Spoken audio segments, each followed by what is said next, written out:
My name is Par Nair, and I like to think of myself as an interdisciplinary artist. My background is in oil painting, but over the last couple of years, I've been slowly moving into more of an interdisciplinary practice. So I've been exploring hand embroidery, textile installation, and poetic writing. Here at OCAD University, I am a sessional instructor at the Faculty of Art.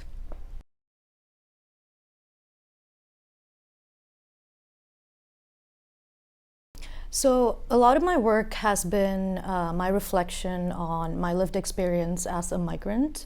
I grew up in India and I moved here about 14 years ago. So the work is a reflection on my experience as a diaspora, as a migrant. And I'm really interested in exploring the sort of awkward in-between space that the diaspora is often inhabiting. Which is where they're navigating constantly between two languages, two cultures, two homes.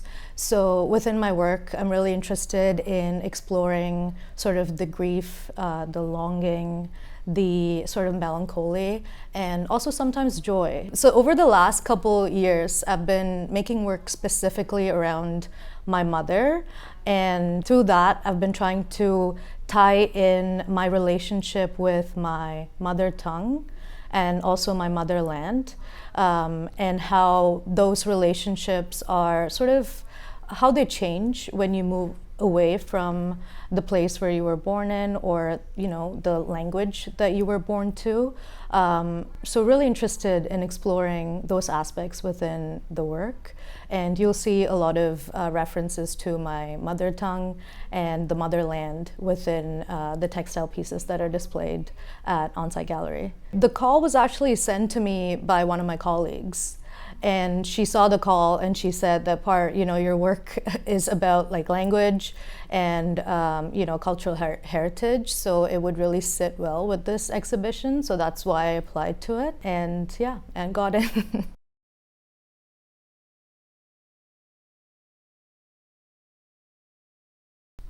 So the work that's on display at the On-Site Gallery is titled Letters of Haunting. So I have one of the works displayed. It's actually part of a series of 8. And in this series, I'm hand embroidering letters to my mother on saris that she wore, that she passed down to me. So each of the letters address a different topic. Some of them are difficult topics, and some of them are joyful things.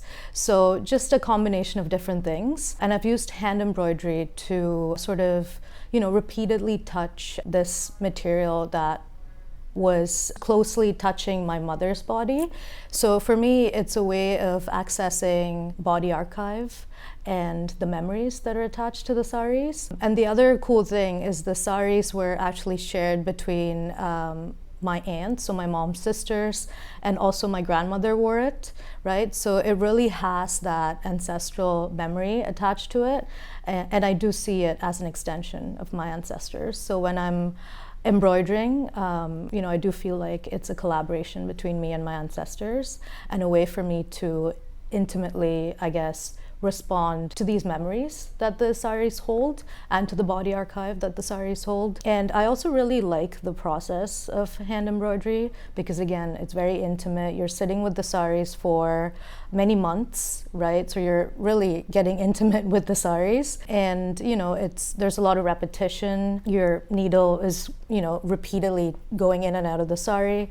So I really like how labor intense it is. So I really like the process of hand embroidery, and I find that it is a really great way to respond to sort of generational knowledge and generational trauma. It's a way of reaching, and it's a way of connection.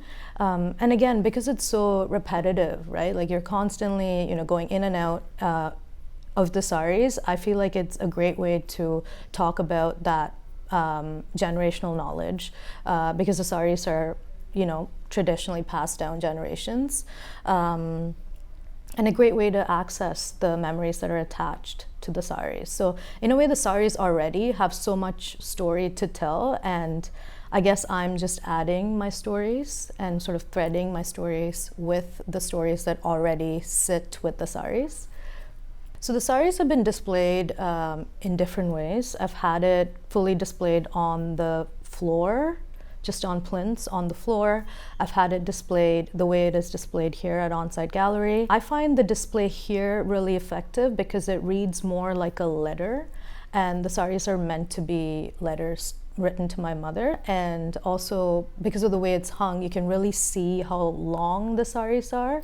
A lot of people forget that the saris are actually over 200 inches long, which is a lot of cloth, a lot of textile. So this way of installing it, you can really see it almost like celebrates the length of the sari, which is important to its functionality. But again, because they're textiles, they can be displayed in so many different ways, and that's another reason why I love working with textile, is because you can just play around with the installation. Yeah, it changes, right? Like in every space, it can take up the space in different ways. So I really like that aspect of it. And I mean, the deinstall and the way you would pack it up is the sari would be, folded, and it would be like this big. So it opens up into such a big like sculptural piece, but you can fold it into a smaller textile, which I really like that. And again, this also speaks to, I guess, the fact that the saris are all like one size. So, and that's why it's like the ideal material to be passed down generation, because it fits everybody, right? It would fit you, it would fit me. So, it doesn't matter if you're tall, short, like it fits everybody. And I think that's why it's so cool to work with different ways of installing it too, because it can fit into different spaces.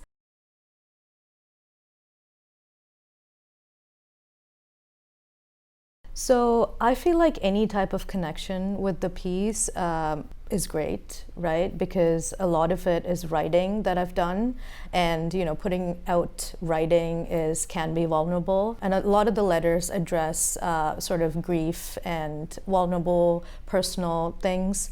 But I feel like people have positively reacted to the pieces.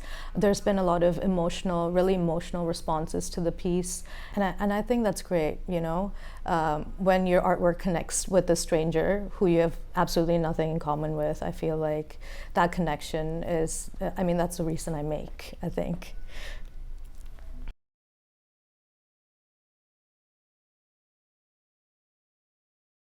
I would love to pass these saris down, because it's been passed down generations, so I would love to keep that going. But people have asked me if I would like wear the saris. I feel like since I've embroidered into it, and it's been traveling around Canada, in different galleries and spaces, it has become an artwork, and I have not worn it since. There's a precious quality to it now, I guess, and because so many people have seen it, there's more memory that's getting attached to it, more stories that are being added to it.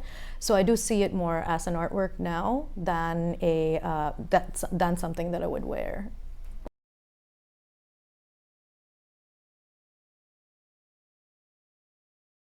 My mom has seen it, and again, my mom and I were really close. We have a really great relationship. I just spoke with her, so every day I start my day with a call to my mom. We're on the phone, updating each other on what happens. So I think because we have such a strong foundation, it's easy for me to speak about more vulnerable things through the saris. And yes, she has seen the work. She was actually here for one of my openings, and she saw the saris being sort of looked at and talked about, and I think for her it is quite a surreal experience, because these are saris that she wore, and she always says that she never imagined that it would travel to spaces that she's never even visited. So I think that's pretty neat that the saris have traveled and done these different things that she hasn't done, because I do see the saris as an extension of my mother. Yeah.